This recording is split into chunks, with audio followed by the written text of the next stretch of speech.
Now, for the top story tonight, the radical left is on fire. The mayor of Salt Lake City wants you to hear this.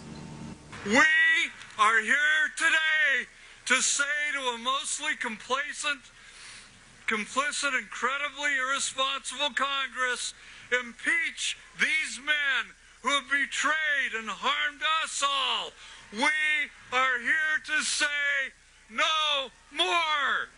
All right, joining us now from Utah is the mayor of Salt Lake City, Rocky Anderson.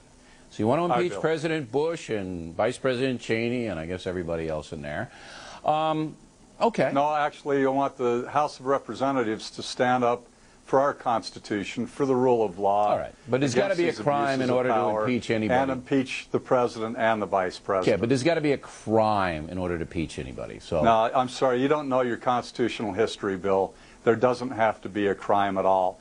The whole idea behind the term high crimes and misdemeanors in the Constitution, it's about political crimes. It's about abuses of power, breaches of trust. It's about misleading the Congress and the American people. There has to be a demonstrable, with all due respect, Mayor, I think I know more than you do about American history and the Constitution. There has to be a demonstrable... Well, apparently you don't, from what you just said, Bill Riley. And apparently you're going to keep quiet and let me say something, and then you can respond. Well, I think I was responding to your question. You are, and you got your point across. Now, you have to have a demonstrable action by the President or Vice President, which is a high crime or misdemeanor, that shows that they violated, the Constitution. You just criticized the New York Times for misstating the facts.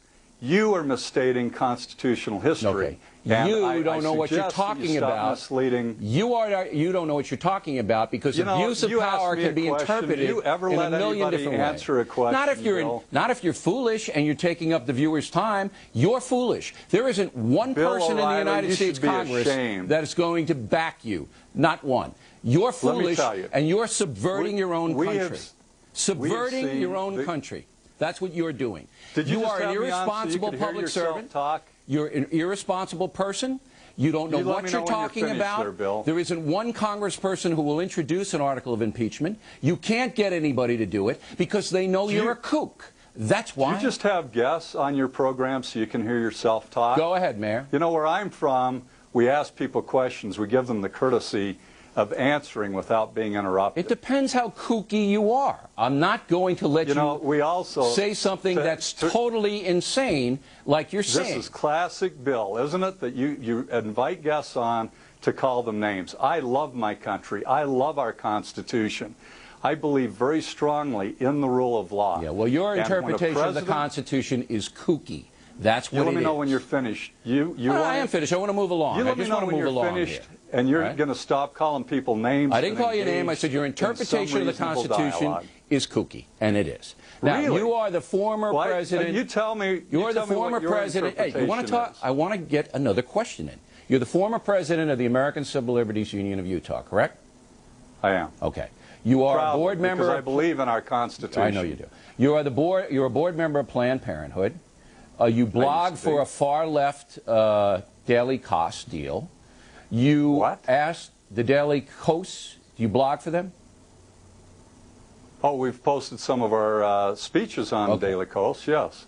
Far-left website. You have testified. Well, you have testified in front of the world because I want people to know who you are. Left. I want people to know who the mayor of Salt Lake City is. Bill, you know what? You do not advance the dialogue on these important issues facing our country. Iran. Do you feel Iran is a danger to the USA?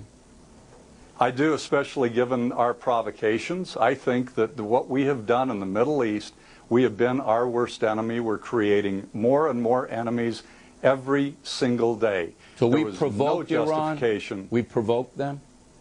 Absolutely. Look at what we did in Iraq. We had no business invading and occupying a Muslim country. All right. Do you feel that Iran played into Osama bin Laden's hands in just unbelievable and that's legitimate. I'll surprise you.